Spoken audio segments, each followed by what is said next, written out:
ओम नमः सिद्धेभ्यः।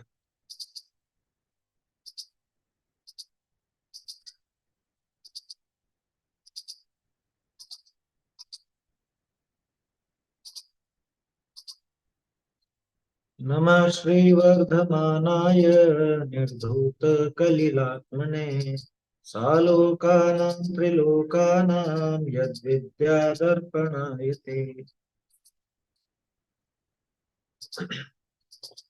श्री रत्नकरण प्रावकाचार में परिग्रह परिमरण व्रत पर अपनी चर्चा चल रही है। सदा सुख जी ने बहुत सुंदर विस्तार यहाँ पर दिया है, क्योंकि परिग्रह से संबंधित आजीविका होती है और आजीविका परिग्रह के लिए ही की जाती है। वैसे तो आजीविका का प्रयोजन जीवन यापन है, लेकिन जीवन यापन में परिग्रह भी जुड़ता ही चला जाता है साथ। तो वो आजीविका किस तरह की हो, कि कैसी हो, किस तरह की जाए, ये सारी बातें इसमें थी। कल अपन ने चर्चा की थी कि कुटुंब के पालन पोषण के लिए, जीवन यापन के लिए भी जो आजीविका करे तो न्याय नीति पूर्वक ही करे, उसमें व्यर्थ में तीव्र पाप न कमाए। कुटुंब वालों को चाहिए, परिवारजनों को चाहिए, इसलिए उनके पीछे तीव्र पाप करने लगे तो वो उचित नहीं है, किसी भी दृष्टि से उचित नहीं है। बहुत बढ़िया बात थी कि हमने तो अब भगवान का कहा हुआ दुर्लभ धर्म ग्रहण किया है, अतः तुम्हारे लिए अब अनीति कपट आदि घोर पाप करके धन ग्रहण नहीं कर। भाई ठीक है, रुपया पैसा वगैरह ये सब चाहिए होता है, लेकिन अन्याय अनीति करके अथवा विशेष पाप करके अब मैं तुम्हारी इच्छाएं पूरी नहीं कर सकता। न्याय नीति से जिस प्रकार धर्म नहीं बिगड़े, उस प्रकार उद्यम करके उपार्जन करेंगे। न्याय नीति से जैसा जो जीवन यापन हो सकेगा वैसा करने का प्रयास करेंगे, संतोष धारण करेंगे नहीं। तुम भी हमारा धर्म जिससे बिगड़ता हो वैसा प्रवर्तन मत करो। तुमसे निवेदन है ये कि जिससे हमारा धर्म बिगड़े ऐसा काम मत करो और हमसे ऐसे काम मत कराओ। तुम भी धर्म मार्ग में लगो, अपने अपने पुण्य पाप का फल भोगो, आकुलता छोड़कर जितना मिले उतने में ही संतोष रखकर सुख पूर्वक रहो। क्या, क्योंकि संतोषी होगा तो सुखी तो हो जाएगा। क्या, संतोष पूर्वक अगर रहन सहन हो गया तो जितना मिला उसमें संतुष्ट तो हो जाएगा, वो सुखी हो जाएगा। इस प्रकार का जिसे निश्चय है, उसके परिग्रह परिमाण नाम का स्थूल व्रत होता है। ऐसा ये चर्चा कल करी थी अपन ने। कल जो प्रश्न था वो बाकी है, उसको अभी देखते हैं अपन, पहले श्लोक बोल लेते हैं। निहितं वा पतितं वा सुविस्मृतं वा परस्वमविसृष्टं न हरति यन्न च दत्ते तदकृशचौर्यादुपारम्भम्। चौरप्रयोग चौरार्थादान विलोप सदृश सन्मिश्रा हीनाधिक विनिमानम् पंचास्ते ये व्यतीपाता न तु परदारान् गच्छति न परान् गमयति च पापभीतेर्य सा परदार निवृत्ति स्वदार संतोषिणामापि अन्य विवाहकरणा नंग क्रीडा विटत्तु विपुलतृषः इत्वरिकागमनं च स्मरस्य पञ्चव्यतिचारा धनधान्यादिग्रन्थं परिमाय ततोऽधिकेषु निःस्पृहता परिमित परिग्रह स्यादिच्छा परिमाणनामापि। चलिए, कल अंत में ये प्रश्न अपन देख रहे थे, इस प्रश्न पर चर्चा शेष थी। बहुत से लोग कहते हैं धन तो पाप से ही आता है साहब। पाप से आता है का मतलब ये क्रियाएं करनी पड़ती है ना, बाहर में व्यापार धंधा नौकरी, कोई भी काम हो, जो भी हमारा जिससे भी आजीविका चलती है, वो सब कोई पुण्य तो है नहीं, वो तो पाप ही है। हाँ। दुकानदारी नहीं करेंगे, व्यापार नहीं करेंगे, नौकरी नहीं करेंगे तो धन कहाँ से आएगा? तो धन तो पाप से ही आता है। पाप किए बिना धन आता ही नहीं। तो त्यागी व्रती हो जाने की आप बात कहते हो, तो त्यागी व्रती हो जाएंगे तो धन कैसे आए? दो चीजें शामिल है इस प्रश्न में। एक तो ये कि धन पाप से आता है, दूसरा ये है कि त्यागी व्रती हो गए तो उसके बाद तो कुछ व्यापार कर ही नहीं सकते। ये दोनों भ्रांतियां हैं। क्या कहा जवाब में? उनसे कहते हैं ये तो तुम्हारा भ्रम है। पाप किए बिना धन नहीं आता, ऐसा कहना अनुचित है, बिल्कुल गलत है।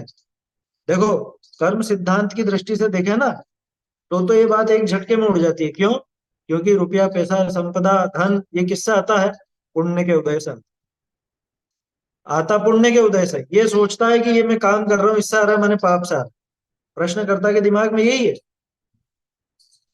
ये तो तुम्हारा भ्रम है, पाप किए बिना धन नहीं आता है, ऐसा कहना अनुचित है। यदि पाप करने से ही धन आता हो तो इस दुनिया में लाखों भी चांडाल, चोर, चुगल, ये चुगल लिखा है ना, ये चुगलखोर यानी एक दूसरे को भिड़ाने वाले, इस तरह के मनुष्यों की हत्या करने वाले, गांव जलाने वाले, रास्ते में लूटने वाले, सभी ब्राह्मण, क्षत्रिय, वैश्य, शूद्र, सभी जाति कुल पापियों से भरे हैं। सभी पुरुष, स्त्री, बालक आदि हिंसा करने को तैयार हैं, असत्य बोलने को, चोरी करने को तैयार हैं। फिर वे क्यों निर्धन है? समझ में? वो क्यों निर्धन है? अगर पाप से धन आता हो तो दुनिया में कौन नहीं कर रहा है पाप? सभी पाप कर रहे हो। अगर पाप से माने जिन क्रियाओं से तुम धन आना समझ रहे हो, उन क्रियाओं से धन आता हो तो दुनिया में तुम अकेले तो नहीं हो वो क्रिया करने वाले। तुम्हारे जैसे लाखों, हजारों, करोड़ों पुरुष इस तरह के हैं या नहीं? ये सब नाम जो दिए हैं, ये सब क्या रुपए पैसे वाले हो? क्या ये सब बहुत धनवान, संपदावान हो गए? चोर जो चोरी करते हैं, तो चोरी पाप करके ही पैसा आया ना उसके पास। अगर पाप से ही पैसा आता हो तो वो क्यों नहीं करोड़पति, अरबपति हो जाता? देखा कभी? ज्यादातर ऐसे बड़े पाप करने वालों के पास विशेष संपदा होती नहीं। दूसरों को लूटने वाले, गांव जलाने वाले, मनुष्यों की हत्या करने वाले, अरे पाप से धन आता हो, वो आतंकवादी सबसे अमीर होते हैं, सबसे गरीब तबके से आता है, बिल्कुल धनहीन रहते हैं और सोचते हैं कि इससे हमारा जीवन यापन अच्छे से हो जाएगा, या ऐसा काम करेंगे इनके कहने पर दूसरों को मार देंगे तो हम करोड़पति बन जाएंगे, हमको ऐसी ऐसी व्यवस्थाएं मिल जाएंगी। कैसी मूर्खतापूर्ण बातें हैं। न इस लोक में सुखी हो, और परलोक में तो पहुंच ही गए नरक। पाप किए बिना धन नहीं आता, ये कहना अनुचित है। अगर पाप से धन आता हो तो ये सब है, हिंसा करने को तैयार। किस किस के नाम ले लिए देखो? मनुष्यों की हत्या करने वाले, गांव के गांव जला देने वाले, रास्ते में लूटने वाले, है, और सारी सभी कुल जातियां, हर एक कुल में, हर एक जाति में है ना इस तरह के लोग,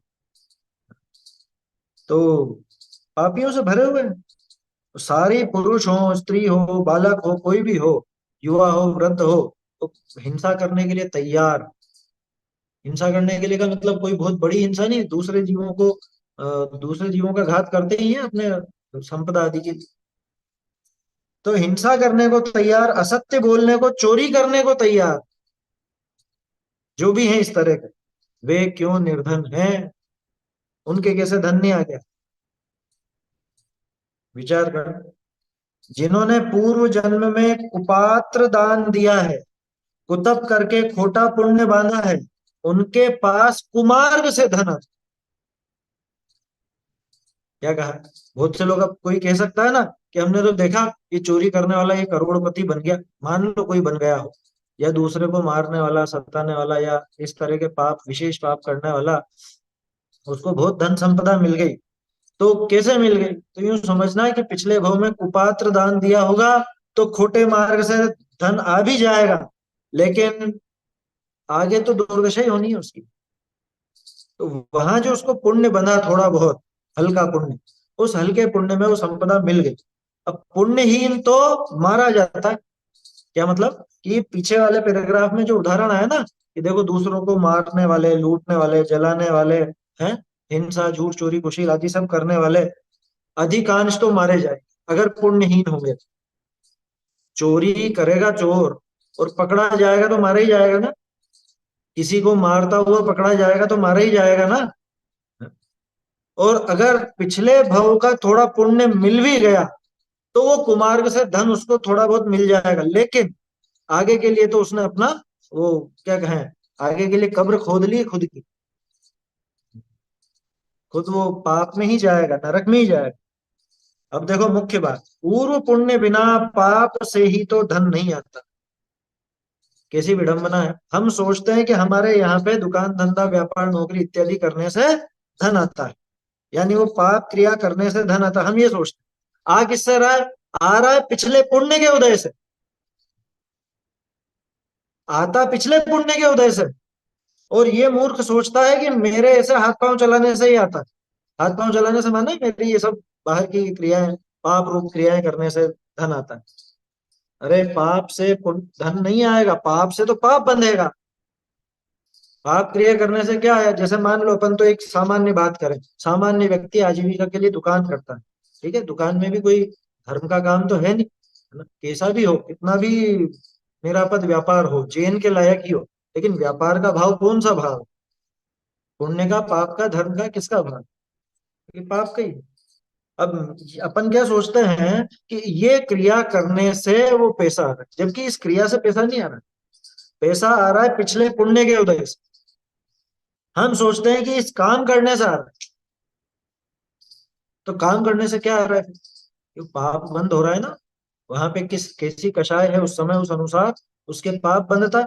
हाँ, कदाचित वहीं बैठ करके वो तत्व विचार आदि की बात विचारे, कषायों की मंदता हो तो पुण्य भी बांध ले। लेकिन पुण्य बंध का कारण वो व्यापार आदि नहीं, वो मंद कषाय अथवा तत्व विचार रहे। पुण्य बंध का कारण वो चीज रहे, व्यापार तो पाप बंध का ही कारण रहे।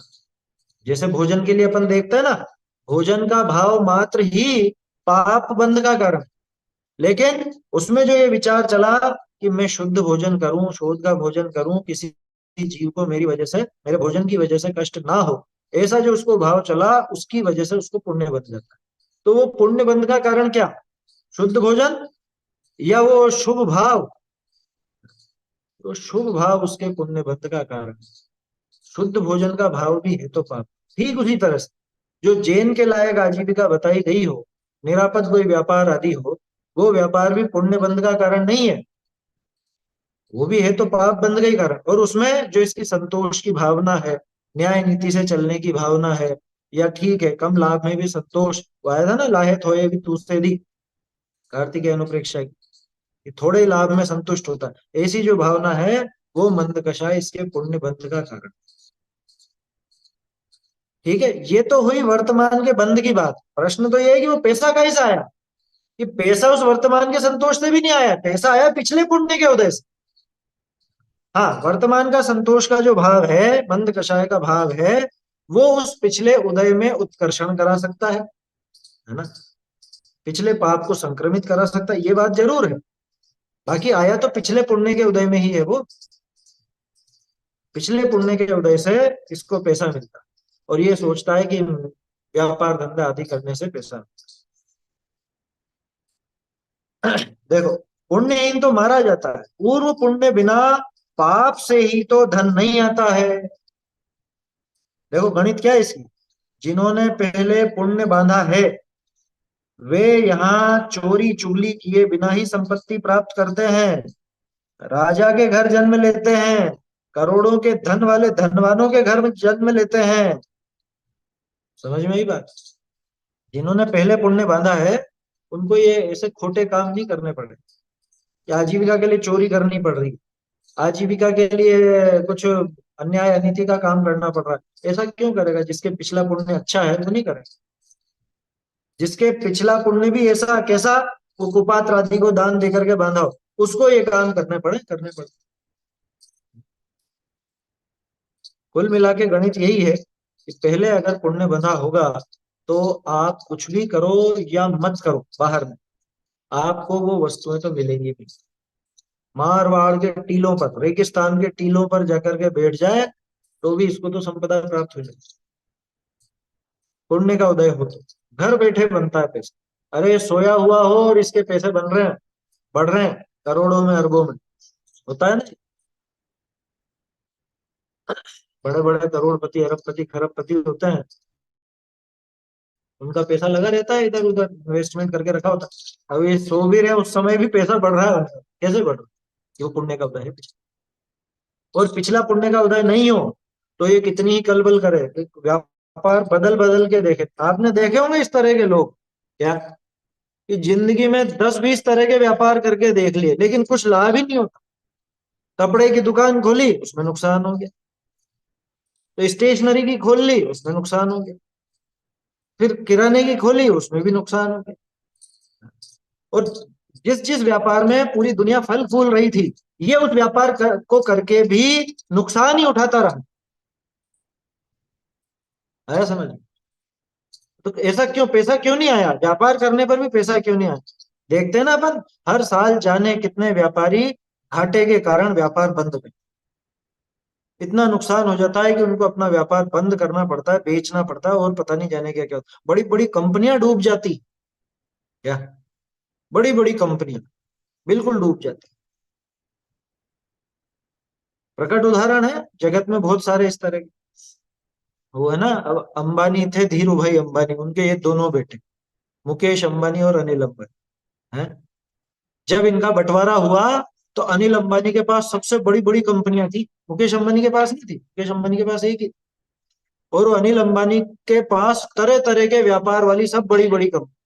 आज क्या हालत, बहुत सारी कंपनियां बर्बाद हो गई, डूब गई, बिक गई, दूसरे लोग खरीद रहे हैं, कर्जा बहुत माथे पर है। जबकि ये उस समय आगे था इस, क्या हुआ ये कि इसका पुण्य नहीं था वैसे, और दूसरे का पुण्य था तो उसकी वो चल निकली। समझ में ही बात, एक ही घर की बात है ना, एक ही घर की, इसलिए वो नाम लिया, मैंने उनका नाम लेना उचित नहीं था वैसे। लेकिन एक ही घर में अपन देखते हैं कि एक के पुण्य का उदय तो ऐसा और दूसरे के पुण्य का उदय ऐसा। एक भाई करोड़पति अरबपति बन जाता है, एक भाई करोड़पति से रोड़पति बन जाता है।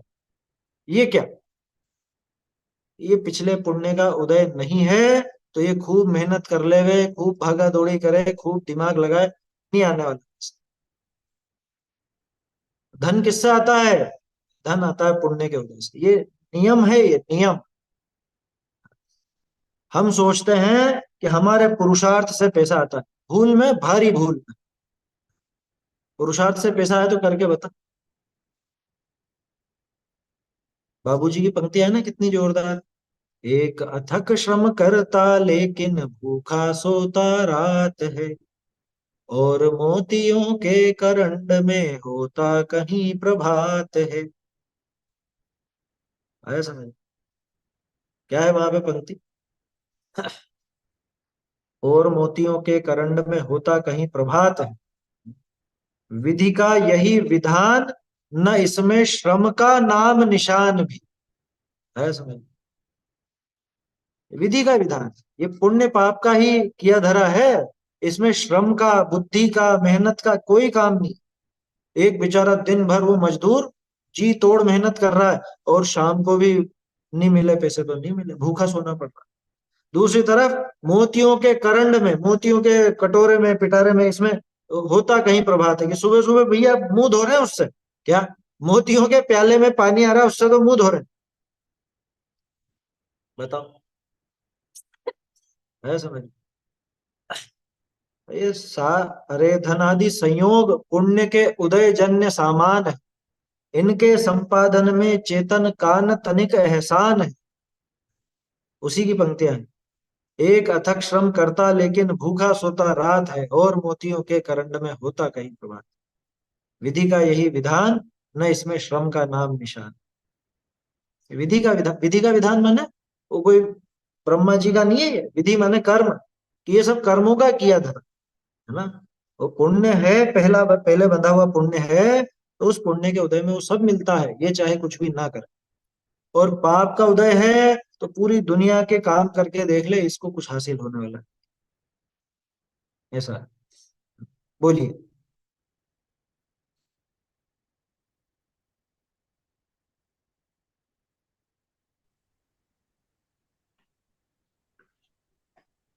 अगर हम्म, सब कुछ पुण्य के उदय से मिलने वाला है, पूर्व पुण्य के उदय से, तो फिर हाँ, पुरुषार्थ, पुरुषार्थ वर्तमान में करेगा कि नहीं करेगा? करेगा ना। कौन सा पुरुषार्थ? ये मैं सोच ही रहा था, ये बात भी आनी चाहिए। पुरुषार्थ कहाँ पे होता है पहले तो ये समझ। जीव का पुरुषार्थ क्या पुद्गल में चल सकता है? जीव का पुरुषार्थ कहाँ होता है? जीव का पुरुषार्थ तो अपने भावों में ही है ना। ये ज्यादा से ज्यादा क्या कर सकता है? रुपए कमाने के विकल्प कर सकता है, इससे ज्यादा ये नहीं कर सकता है।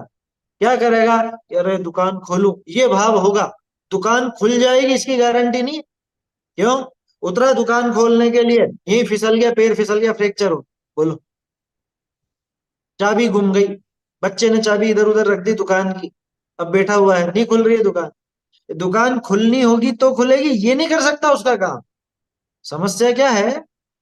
हमें विचार होते हैं, हमें जो विचार चलते हैं तदनुसार बाहरी काम बन जाता है, तो हम सोचते हैं कि हमने किया, तो ये सोचता है कि मेरा पुरुषार्थ है उसमें। क्या? इसने सोचा मैं दुकान खोलूं, ठीक है, और बाहर में वैसा बनाव बन भी गया, दुकान भी खुल गई। इसने सोचा मैं ऐसा ऐसा व्यापार करूं, और किस्मत से बाहर में वैसा व्यापार होना वो भी हो गया, है ना। और रुपए पैसा आने लग गए, व्यापार चल निकला, तो ये क्या सोचता? मैंने कमाया, मैंने कमाया, मैंने कमाया, मैंने इतना पुरुषार्थ करके, क्या कहता है, मैंने इतना पुरुषार्थ करके ये सब कमाया।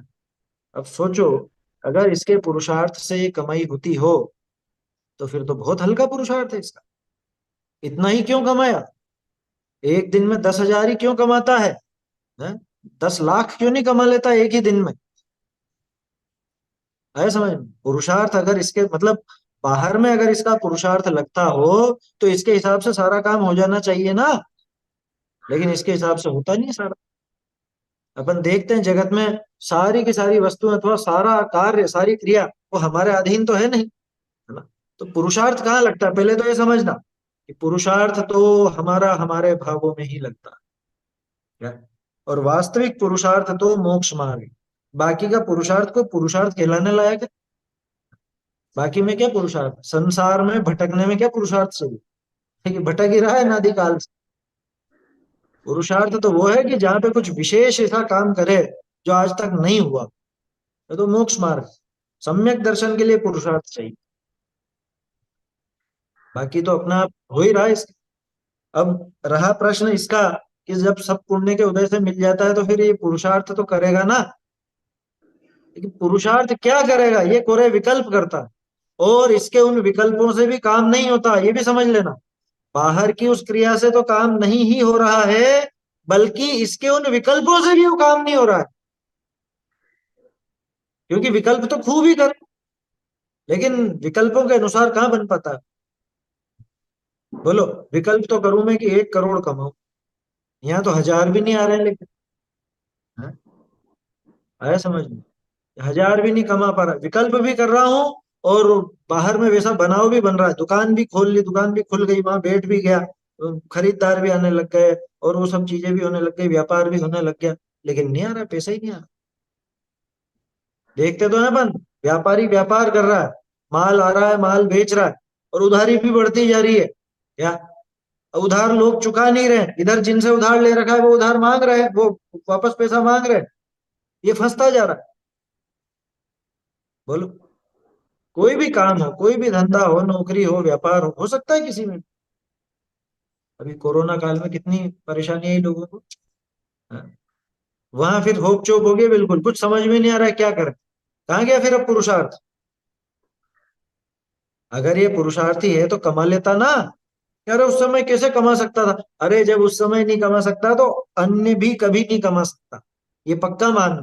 कि नहीं नहीं, और समय तो हो रही है ना कमाई, और समय हो रही है, इसने नहीं की। ये सहज व्यवस्था बनी कि कहीं का पैसा किसी और जगह आया, कहीं का माल किसी और जगह गया, ये सब काम हुआ, अपने आप हुआ। इस वस्तु व्यवस्था को स्वीकारे तो थोड़ा सा इसका दिमाग संतुलित। अच्छा। और ये तो क्या सोचता है, मैं ऐसा कर लूं, ऐसा कर लूं, ऐसा करने से कमाई होगी, ऐसा करने से नहीं होगी। देख ले भैया, करके देख ले। वही व्यापार, उसी व्यापार को करते करते इसको रुपया मिला भी, और उसी व्यापार को करते करते करोड़ों का घाटा भी हो गया। बोलो, होता है कि नहीं होता? क्या कहोगे? होता है। तो जगत में और कोई कारण नहीं है संपदा आने का, धन आदि की प्राप्ति का, और कोई कारण नहीं है एकमात्र पुण्य के सिवा। मतलब सारी गणित लगा के देख लो। मैं पूछता हूँ, कौन सा व्यापार 100% कमाई का ही? कौन सा व्यापार इसमें ऐसा है जिसमें कभी भी घाटा नहीं लग सकता? है कोई ऐसा व्यापार? कोई व्यापार नहीं इस तरह। उसी व्यापार को करते हुए कोई अरबपति बन जाता है, उसी व्यापार को करते हुए कोई रोड पे आ जाता है। अच्छा, ये तो दो अलग व्यक्ति की बात हो। एक ही व्यक्ति के बारे में देख लो, उसी व्यापार को करते करते करोड़ों कमाए इसने, और उसी व्यापार में घाटा भी लगा ऐसा, जो मर गया, निपट गया। किसको कहें अपन? क्या है? किस चीज से वो धन संपदा आदि का सीधा संबंध है? एकमात्र पुण्य के उदय से ही उसका नियम रूप संबंध। नियम उसी के साथ बैठेगा, अविनाभावी संबंध उसी के साथ बैठेगा, है ना? ये बैठ करके विचार कीजिएगा आज दिन भर में। हमारे सोचने से, हमारा बाहर में वो कुछ काम करने से, वैसे जीव कभी बाहर का काम कर नहीं सकता, फिर भी व्यवहार से आप कह लो ऐसा, कह भी दो कि हाँ हमने किया, हमने किया, हमने किया। कौन सा काम ऐसा है कि जो 100% गारंटीड है कि इसमें अपने को ये मिलेगा? इतनी बुद्धि प्लस इतना परिश्रम इज इक्वल टू इतना रुपया, लगा लो गणित कैसी, नहीं बैठेगा, नहीं बैठेगा। एक ही नियम लागू होगा, पुण्य का उदय। जितना पुण्य का उदय है पिछला, उतना ही मिलेगा, न उससे ज्यादा न उससे कम। और जिसके है उसी को मिलेगा, जब तक है तब तक ही मिलेगा। और पुण्य का उदय गया, ये संपदा है। आया समझ? ये बाहर में तो ये इतना सा भी नहीं कर सकता जीव, इतना सा भी। करके बताओ। आपके अभी मान लो धड़कनें तेज हो जाए, कम करके बता दो। हाई बीपी होता है ना, बहुत से लोगों को हाई बीपी होता है, और हाई बीपी की दवाइयां भी चलती हैं, और रोज लेते हैं उसकी दवाइयां, आदत पड़ गई। करके बताओ ना, अगर कर सकते हो तो। अपनी सांसों को, धड़कनों को, इनको ही अगर वो काबू में नहीं कर सकता, तो बाहर में क्या कर, अन्य क्या कर सकता है जीव अन्य में? ये हाथ हिलाने तक का करता मैं नहीं। जब इतनी बात है तो दुकान का, व्यापार का करता मैं कहाँ से होऊंगा? हाँ सोएगा, बिल्कुल। क्या समझ? देखो, ठंडे दिमाग से बैठ करके सोचे ना तो आ जाएगा समझ में, एक झटके में समझ में आती है। ये कोई इतनी कठिन बात नहीं। समस्या ये है कि अनादिकालीन वो कर्तृत्व बुद्धि, वो इतनी भारी पड़ी हुई है इसके, कि ये स्वीकार नहीं करना चाहता। जो आपने प्रश्न किया ना, तो मैं समझ रहा हूँ आप तो समझते हो, लेकिन अधिकांश लोगों के दिमाग में यही रहता है, सब पुण्य पुण्य से आ जाएगा तो बैठे रहो, कुछ भी मत करो। अरे तू कर ही नहीं सकता है ना, लेकिन बाहर में तू कर सकता है तो करके बता दे। उसको ये गणित समझ में नहीं आती कि बाहरी वस्तुओं का कॉन्ट्रैक्ट किसके साथ है। बाहरी वस्तुओं का कॉन्ट्रैक्ट इसके भावों के साथ नहीं, उस शारीरिक मेहनत के साथ नहीं है, उस बुद्धि के साथ भी नहीं है। किसी भी बाहरी की, मतलब उस बाहरी वस्तु का संबंध किसी भी अन्य व्यक्ति या वस्तु के साथ है ही नहीं, किसी भी क्रिया के साथ है ही नहीं। उसका संबंध किससे है? उसका संबंध तो हमारे बंधे हुए पुण्य अथवा पाप से, यानी कर्मों से। मोक्षों प्रकाशक का पेज नंबर 48 बार बार अपन दोहराते हैं, क्या पढ़ा अपन? वे भिन्न द्रव्य, पहली बात तो ये कि वे भिन्न द्रव्य, सबसे पहले ये स्वीकार करना भिन्न है। वे भिन्न द्रव्य कैसे परिणमते हैं? या तो अपने अधीन परिणमते हैं, अपने अधीन माने उनके स्वयं के, अपने अधीन माने उनके स्वयं के अधीन, अपने नहीं, या कर्मोदय के अधीन। निमित्त और उपादान दोनों दिखाई कि उनका परिणमन स्वयं उनके अधीन ही होता है। और ज्यादा से ज्यादा बाहर से कहो तो हमारे जो कर्म बंध हैं, है ना, कर्म बंधे हुए हैं, उनके अनुसार होता है। जीव के अनुसार तो बिल्कुल भी नहीं, मेरे भावों के अनुसार तो बिल्कुल नहीं। है समझ में? और उसी के साथ है ना, 52 पेज पर भी अपन देखते हैं, अनादि निधन वस्तुएं भिन्न भिन्न अपनी अपनी मर्यादा सहित परिणमित होती हैं। कोई किसी को परिणमन नहीं करा सकता। मैं परद्रव्य को परिणमा सकता हूँ, ये तो भारी मिथ्या। वो सिद्धांत वाक्य है वो, ऐसा सिद्धांत कि जैसे सूरज पूरब में उगता है, कोई चैलेंज नहीं कर सकता उस बात। वैसा अटल सिद्धांत है ये, अटल विश्व मर्यादा। मैं रुपए कमाने का करता तो क्यों इतने से कमाए, ज्यादा क्यों नहीं कमा लिए? अच्छा, उस पर घटित करके देखें अपन वो 48 पेज वाली बात। या रुपये का परिणमन कैसा? कि मान लो ये ऐसा काम बना कि मैंने व्यापार किया है ना, मैंने व्यापार किया, आपने खरीदी करी, मैंने सामान बेचा। तो अब वो रुपये का सिद्धांत क्या है कि वो रुपया आपके जेब से तो निकलना होगा उसको, और मेरी जेब में आना होगा। ये उसके स्वयं का है। अगर निमित्त की तरफ से देखो तो आपका तो वहां पे रुपये रुपये मिलने का पुण्य हुआ खर्च, है ना। रुपये रुपये रहने का पुण्य तो समाप्त हुआ, वस्तु वस्तु से संबंधित पुण्य का आपके उदय आया। मेरे उस रुपये संबंधी पुण्य का उदय आया, तो मुझे इधर रुपया मिल, ये निमित्त वाला संबंध बताया। आया समझ? अब इसमें आपने क्या किया और मैंने क्या किया कि आपने सिर्फ उस वस्तु को खरीदने का भाव किया, मैंने उस वस्तु को बेचने का, व्यापार करने का भाव किया। दोनों का पाप का भाव आया है पुण्य के उदय से। आया समझ में? तो धन संपदा आदि वो मिलती पुण्य के उदय से। ये पक्की बात है, कोई भी करके बता दे। हाँ? ये मैं कमा के बताऊंगा कि बता। अच्छे अच्छे, वो जब एकदम से लॉकडाउन लगा था ना, नई नई कंपनियां ठप होगी एक झटके में। करोड़ों का उसपे वो इन्वेस्टमेंट था, और करोड़ों का वो लोगों ने उस पर क्या कहे, मतलब बहुत समझ रहे थे कि हाँ ये व्यापार अच्छा रहेगा, वैसा रहेगा, शुरू होने के पहले बंद हो गया। हमारे बहुत से ऐसे साथी थे, नौकरी लगी, ज्वाइनिंग थी 1 अप्रैल से, और कितनी 25 मार्च को लग गया था ना। हाँ? और 25 मार्च को तो लॉकडाउन लग गया, 22-23 मार्च जो भी। अब बोलो वो ज्वाइन तक नहीं कर सके, सरकारी नौकरी ज्वाइन नहीं कर पाए। बहुत समस्याएं हो गई लोगों को, बहुत से वो। एक किस्सा तो ऐसा आया था, वो बेचारों को, उनको शक की बिना पे, मतलब सिर्फ शक था, किसी ने ऐसी पर्ची लिख दी थी और आत्महत्या कर ली, और पूरे गांव के 45 जन है जिनका कोई लेना देना ही नहीं, दूध वाला, अखबार वाला, इन सबको पुलिस ने शक के दायरे में रख के जेल में बंद कर दिया।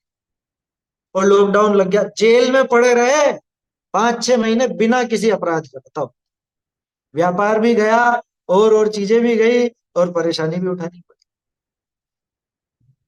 असली किस्से हैं ये, समझ में ही बात।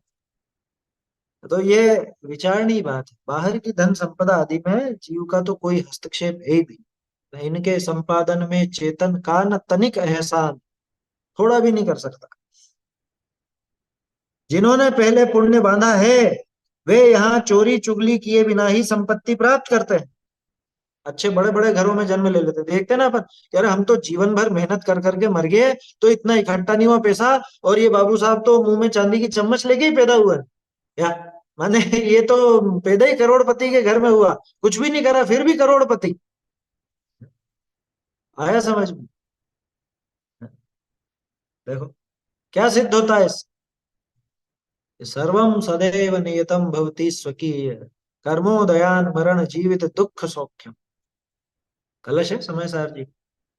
सबका निश्चित है, जो कुछ भी सुख है दुख है, वो सब नियत है कर्मोदय से, हमारे प्रयास से, पुरुषार्थ से, उन भावों से नहीं। जिन्होंने पहले पुण्य बांधा है वे यहाँ चोरी चुगली किए बिना ही संपत्ति प्राप्त करते हैं, राजा के घर जन्म लेते हैं, करोड़ों के धन वाले धनवानों के घर जन्म लेते हैं।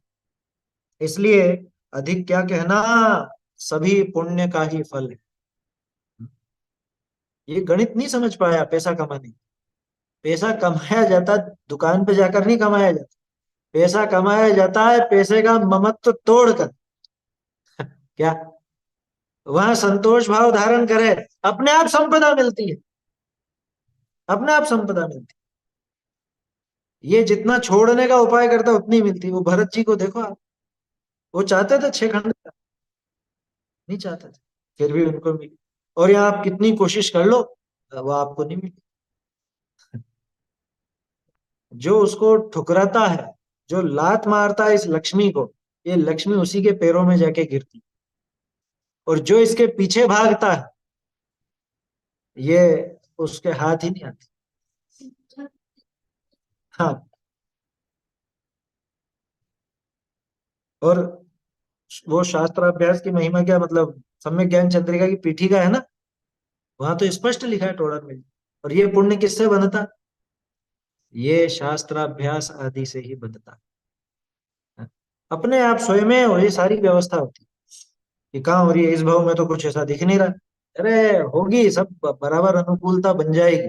बाहर में इसी तरह के नियोग बनेंगे, वो सब काम होंगे और इसको भी धन संपदा आदि आसानी से मिलेगी शास्त्र अभ्यास करने वाले। और इस भव में क्या, अगले भव में तो उसको तैयारी है जबरदस्त। है ऐसा वैभव मिलता है जो अभी आएगा इसमें। अंतिम इसका ऐसा ही है, जंती सुर लो, इस तरह का आएगा उसका। ये लिखा ना, फलंती सुर लोकम 63वां। इन अणुव्रतों के फल में वो सुरलोक फलता है। आया समझ? पुण्य के उदय में वो स्वर्ग आदि की संपदा प्राप्त होती।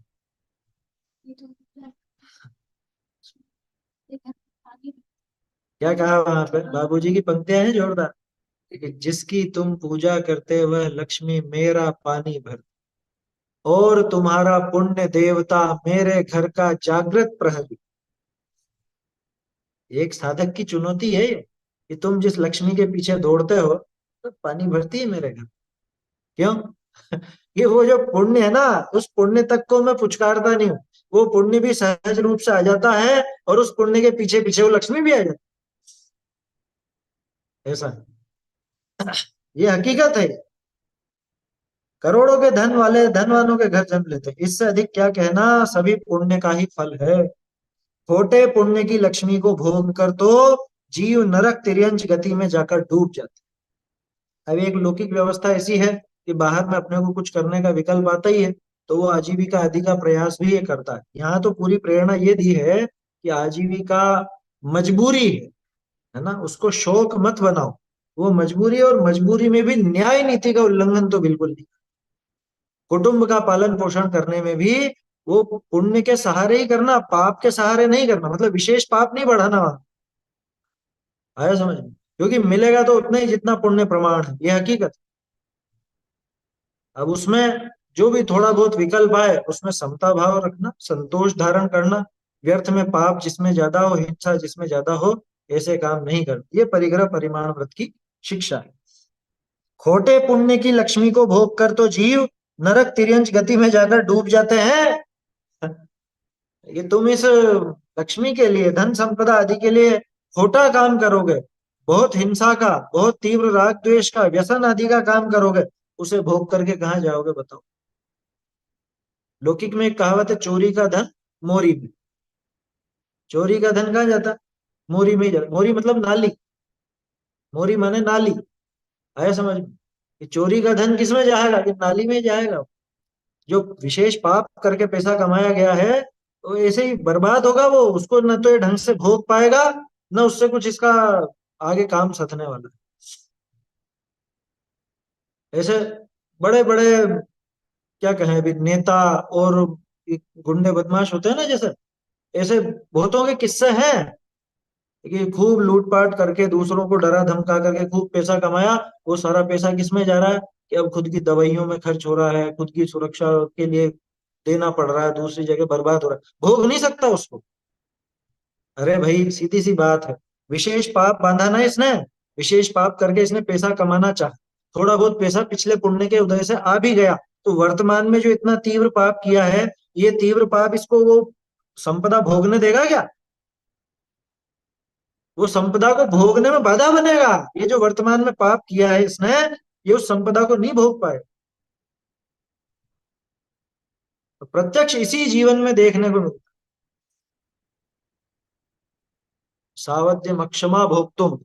हाँ, एक सेकंड, क्या है? अक्षमा मोक्तुम। हाँ, ये तेपि शेष मनोरथम समस्तम अपि नित्यमेव मुच्यन्तु, सही है। ये इसमें पुरुषार्थ सिद्ध उपाय में आता है।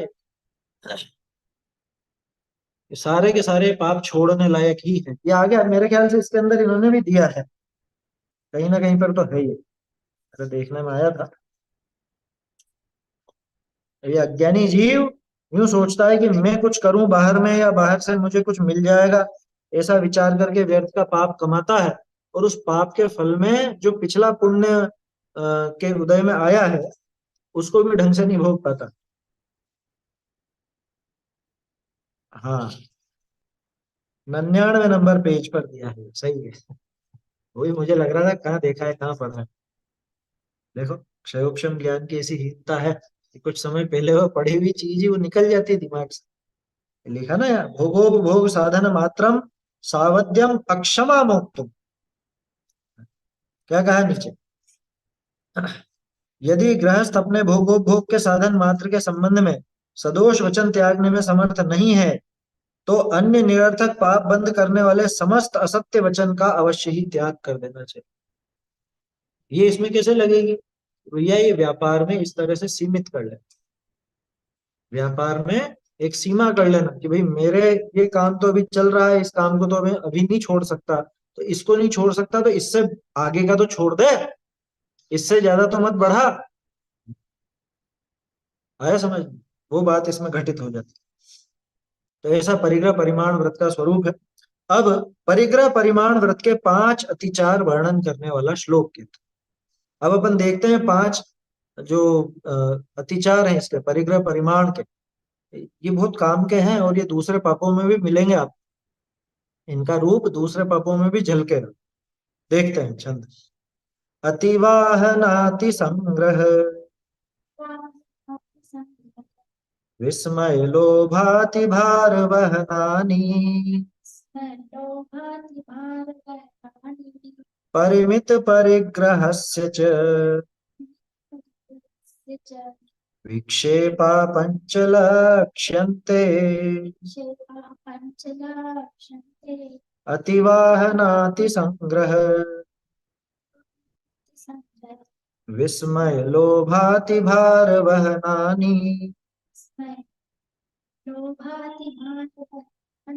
परिमित परिग्रहस्य च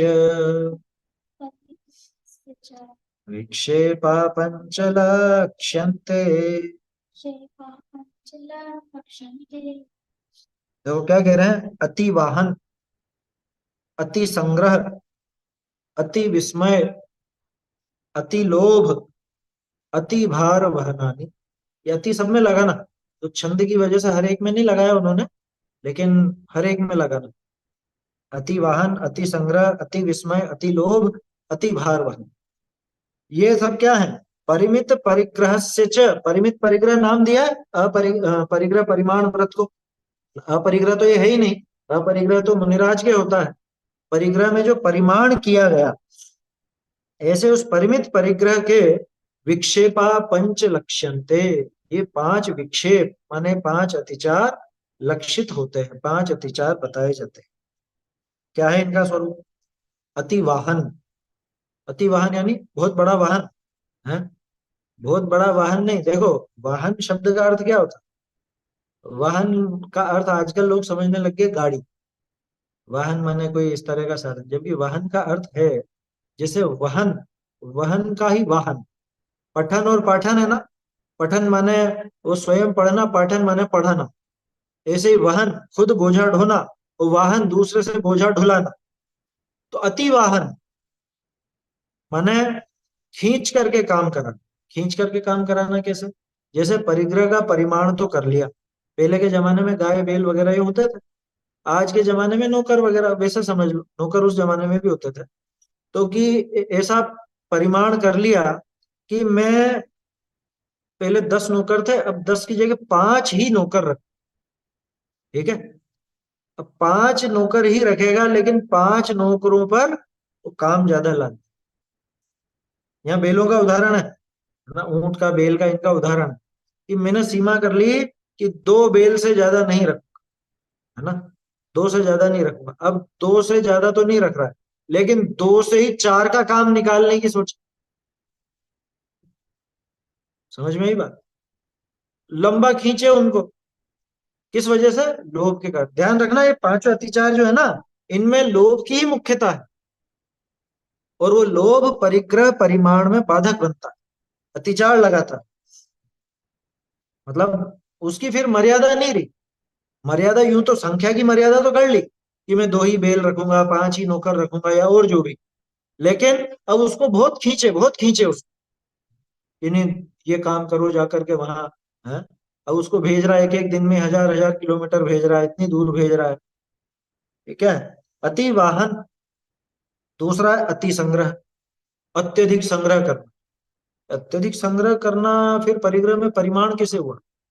व्रत कहाँ रहा फिर?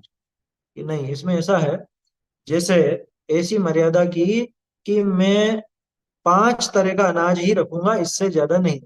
तो ये तो मर्यादा मैंने कर ली, जाति की अपेक्षा मर्यादा कर ली कि 5 तरह का अनाज रखूंगा। मान लो अनाज का व्यापारी हो, अब 5 तरह का तो रखूंगा, लेकिन वो पांच ही इतनी बढ़ा करके रखूंगा, उनका ही संग्रह ज्यादा करने लगे। कि पहले मान लो 10 तरह के अनाज में व्यापार करता था, उदाहरण है ये, है ना। 10 तरह के अनाज में व्यापार करता था और इसका 10 क्विंटल का काम था, उदाहरण है सर। अब वो कितना हो अपन नहीं जानते। 10 तरह के अनाज, 10 क्विंटल, एक एक क्विंटल रखता था मान लो दुकान पर। अब कितनी, 10 नहीं करूंगा मैं, 5 तरह के में ही व्यापार करूंगा, लेकिन 5 तरह के में भी कैसा करूंगा फिर? कि वो एक को ही बढ़ा के 10 क्विंटल कर लेगा तीव्र लोभ में। ये अति संग्रह हुआ। अत्यधिक संग्रह करना, इसके पीछे भी लोभ ही काम कर रहा है। कि ज्यादा संग्रह करूंगा ज्यादा मुनाफा होगा, ऐसा वैसा, क्योंकि दूसरा काम तो बंद कर दिया मैंने, तो पूर्ति कैसे करूं? पूर्ति कैसे करूं? जैसे, अरे इसको एक बिल्कुल प्रैक्टिकल उदाहरण से बताता हूँ। अष्टमी या चतुर्दशी को एक समय भोजन करें, ठीक है ना। अब वो एक समय भोजन करना है और कर लेगा 2 समय जितना या उससे भी ज्यादा। क्या होता है ना ये, कि शाम को तो खाना ही नहीं, अभी डट के खा लो। ये क्या है? ये भी तो अति संग्रह है। खाया तो एक बार, लेकिन खाया कितना सारा, तो उसमें मात्रा बढ़ा ली। माने इसने कम क्या किया फिर? तो इसलिए ये अतिचार है। दिखने में आपको ये दिख रहा है कि इसने व्यापार कम कर लिया, 10 की जगह 5 पे ले आया, लेकिन वो 5 को ही बढ़ा के 10 जितना ही काम कर रहा है। ऐसे अतिवाहन में भी था, वहां संख्या घटा ली लेकिन उसको ही लंबा खींच रहा। माने काम में कमी कहाँ आई? परिक्रय परिमाण का उद्देश्य क्या था? कि इसके काम में, विकल्पों में और सामग्रियों में कमी आवे, लेकिन ये जाति में कमी करके और मात्रा में बढ़ा देता है।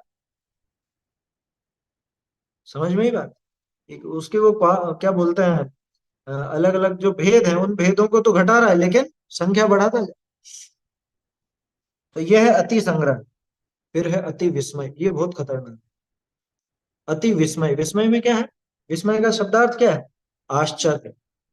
दूसरों के जीवन को देख करके जो आश्चर्यचकित होते हैं, समझना वो परिग्रह का भारी पाप है।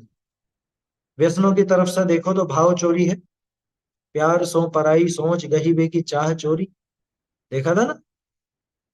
दूसरे का जीवन देखते, और क्या शानदार मकान है इनका, तो क्या शानदार गाड़ी है, कैसी गजब की शादी करी है। विस्मय, विस्मय में ईर्ष्या का भाव भी है। क्या? ईर्ष्या का भाव भी है वहां। अरे इसके इतना कैसे हो गया? आश्चर्य है ना उसको, ये ऐसा कैसे, इतना कैसे पनप गया ये। देखते देखते कहाँ तो हमारे सामने ऐसा रहता था बिल्कुल, और अभी इतना बड़ा हो गया है। इतनी कमाई कर ली, इतना कैसे हो गया? इतना शानदार मकान इसने कैसे बना लिया? ये ऐसे थर्ड वार्ड से कैसे रहने लग गया? इसके तो चाल ढाल ही बदल गई। ये जो विस्मय का भाव है दूसरे को देख के, ये द्वेष बुद्धि भी है उस व्यक्ति से, और उस वस्तु के प्रति राग बुद्धि तीव्र। बात समझ में आ रही है क्या कहना चाह रहा हूँ? उस व्यक्ति से तो ईर्ष्या वश द्वेष है, और उस वस्तु को खुद अपनाना चाहता है, तो भाव व्यसन है, वहां पे भाव चोरी है। समझ में आ रही है कि नहीं आ रही बात? भाव चोरी। प्यार सो पराई सोच, गही बेकी चाह चोरी। उस वस्तु के प्रति अत्यधिक राग। अरे क्या गजब है। देख देख के भावनाएं होती है ना लोगों को, कि अपने पास भी ऐसा हो। और रही सही कसर, ये सोशल मीडिया कर देता है। आप दूसरे के गांव में घर में नहीं जाओ देखने, तो इस पे देख देख के अंदर ही अंदर कोड़ते रहते हो। क्या? तो फिर पत्नी उसमें देख देख के पति को कहेगी, देखो, है, तुम क्या करते हो? तुम तो हमारे कुछ भी नहीं लाते हो और ऐसा नहीं करते हो, इनको देखो, ये कैसे कैसे कहाँ कहाँ घूम रहे हैं, कैसे भोग भोग रहे हैं। हैं? बोलो। आग नहीं लगती तो ये लगा देता। ऐसा काम है। ये विस्मय, विस्मय, आश्चर्य, आश्चर्य में ईर्ष्या भी शामिल, उस वस्तु का राग भी शामिल। अरे इस विस्मय के कारण तो जीव कैसे कैसे पाप कर लेता है, क्या बता। कि हमारे घर की बेटी की शादी इतनी अच्छी नहीं हो पाई, ये इतनी अच्छी कैसे कर रहा है, तो जाकर के उसके घर में काम बिगाड़ देता है, कुछ भी उठा पटक करता है। विस्मय, दूसरे को देख देख करके और मन में वो जो भाव होता है ऐसा कि ये अपने पास भी हो या अपने पास क्यों नहीं है, ये विस्मय का भाव, ये उस वस्तु को भोगने का भाव। कभी चक्कर में मत आना, देख पराई चूपड़ी मत ललचावे जीव। आया समझ में? दूसरे की चिकनी चुपड़ी रोटी देख करके लालच मत कर, संतोष धारण कर। तो ये है विस्मय, है ना, बहुत भारी पाप है ये। और वास्तव में बताऊं तो विस्मय वाला जीव माने जिसको ऐसा वस्तुएं देख करके, कुछ ऐसी विशेष क्रिया देख करके आश्चर्य होता है ना, वो जीव कभी सुखी नहीं हो सकता। क्यों नहीं हो सकता? क्योंकि एक तो दूसरे को देख देख करके जल रहा, अथवा जल नहीं भी रहा है तो उस वस्तु की प्राप्ति की या वो काम देखने की अपनी भी भावना कर रहा है। दूसरा, खुद को जो मिला है, खुद को जो मिला है उसको तो भोग ही नहीं पा रहा। यानी वर्तमान में इसके पुण्य का जो उदय चल रहा है, उस पुण्य के उदय को ये भोग नहीं रहा है। और नया बांध रहा है पाप, तो हो गया ना डबल नुकसान। नया तो बांधा पाप, और पिछले पुण्य के उदय को भोग भी नहीं पा रहा है, उस आश्चर्य के कारण। किसी किसी बातें करते हैं मूर्ख लोग, देख देख, और देखिए क्या करी शादी उन्होंने, और कैसा आयोजन करा, और ऐसा और वैसा, तरह तरह की बातें करते। तो वो विस्मय। फिर अति लोभ। लोभ, सामान्य लोभ नहीं, अति लोभ। क्योंकि देखो, सामान्य रूप से लोभ तो रहेगा, व्यापार आदि का जो काम है वो रुपये कमाने के लोभ से ही किया जाए। सामान्य लोभ तो कहाँ तक है कि भाई जब तक मुनि दशा नहीं हो तब तक तो है ही सही। उसके बाद भी सूक्ष्म लोभ, वो मुनिराज के 10वें गुण स्थान तक रहता है। अपन उसकी बात नहीं भी करें तो एक श्रावक के जीवन में, सम्यक दृष्टि के जीवन में भी भाई 2 कषाय चौकड़ी का लोभ तो रह ही सकता है ना, 3 कषाय चौकड़ी का लोभ तो रह ही सकता है ना, सम्यक दृष्टि होने के बाद। तो वो सामान्य लोभ है, उसकी बात नहीं है। ये अति लोभ है। मैंने कहा ना, अति शब्द हर एक के साथ जुड़े। अति लोभ, वर्तमान में जो उदय के अनुसार प्राप्त है उससे ज्यादा की वांछा रखना, अरे और मिले और मिले और मिले। आया समझ में? इसमें जैसे ब्रह्मचर्य अणुव्रत में एक अतिचार था, अति आसक्ति वाला। अति आसक्ति का था ना, क्या नाम दिया था उसका इन्होंने?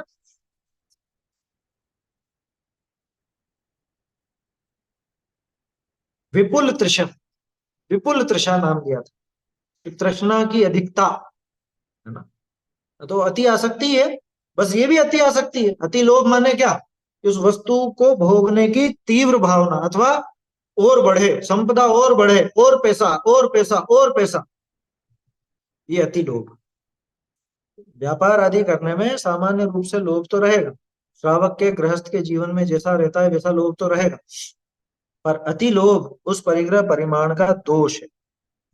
कि मैंने तो सीमित कर लिया, कि इसमें सीमित तो कर लिया, लेकिन इसमें लोभ और ज्यादा बढ़ता जा रहा है, वो अति लोभ, ऐसा समझना है।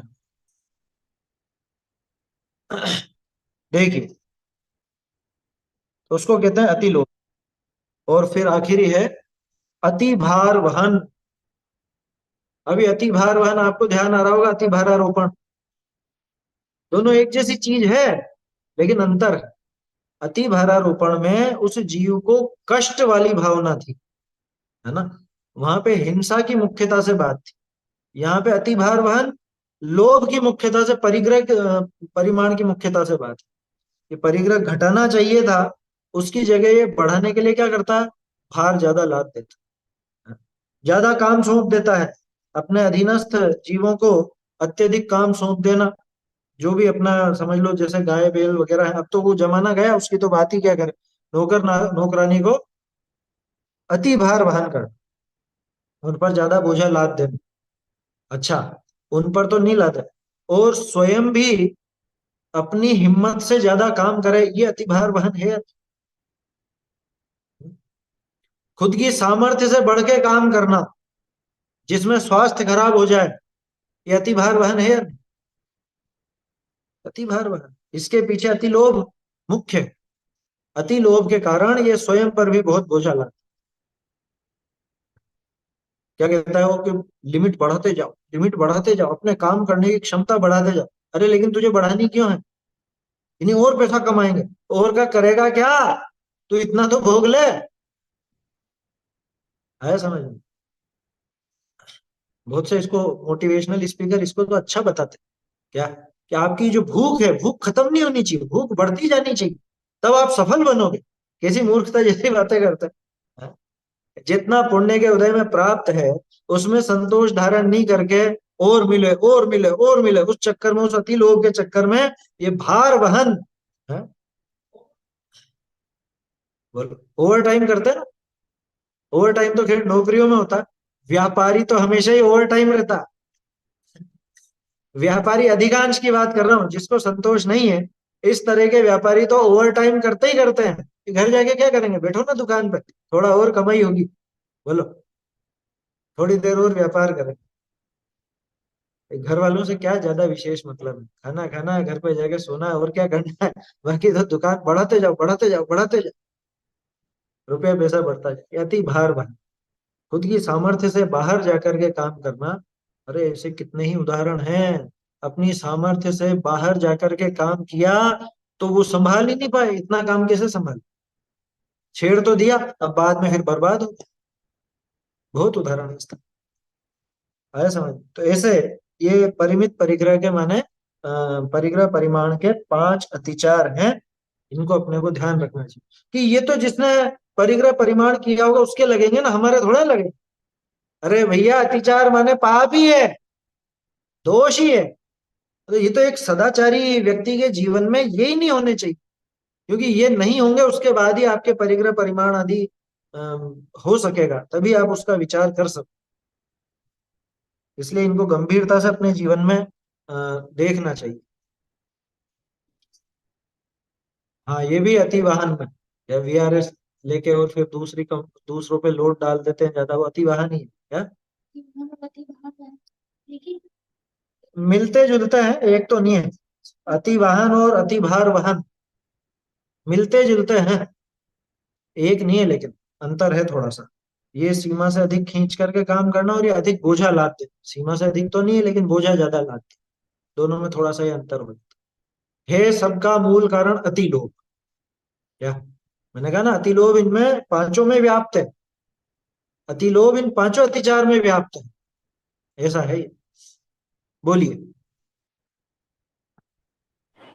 ये भाव हिंसा के हिसाब से लेना ना, अति भारारोपण जो हिंसा के यहाँ पे आया था अतिचार में, वो वाला। हाँ, हिंसा के अतिचार में जो आया वहां पे नहीं, भाव हिंसा नहीं, द्रव्य हिंसा भी है ना। वहां तो द्रव्य हिंसा भी है। अति भारारोपण में तो द्रव्य हिंसा भी है, उसको पीड़ा पहुंच रही है। यहाँ पे जो है अति भार वाहन, उसमें लालच की मुख्यता ज्यादा है ना। बोझा ज्यादा दे दिया, मतलब काम ज्यादा डाल दिया, ऐसा। अब पीड़ा तो है, वो शारीरिक नहीं हो, मानसिक पीड़ा हो या कुछ भी हो, वो तो है ही सही। तो हिंसा तो देखो, हिंसा तो सब में व्याप्त, पांचों पापों में हिंसा ही व्याप्त है। और 5 पापों के जो अतिचार अपन ने देखे, उस सब में भी घटित करोगे तो हिंसा हर जगह मिले, हर जगह। इसीलिए तो आचार्य देव ने पुरुषार्थ सिद्धि उपाय में बता दिया कि मूल रूप से तो एक ही पाप है, हिंसा। बाकी सब तो उसी को समझाने के लिए बताए गए भेद। और फिर ऐसा आचार्य देव ने 5 5 5 5 करके बता दिए। अतिचार सिर्फ इतने ही नहीं है, देश काल के हिसाब से इनके रूप बदलते रहते हैं।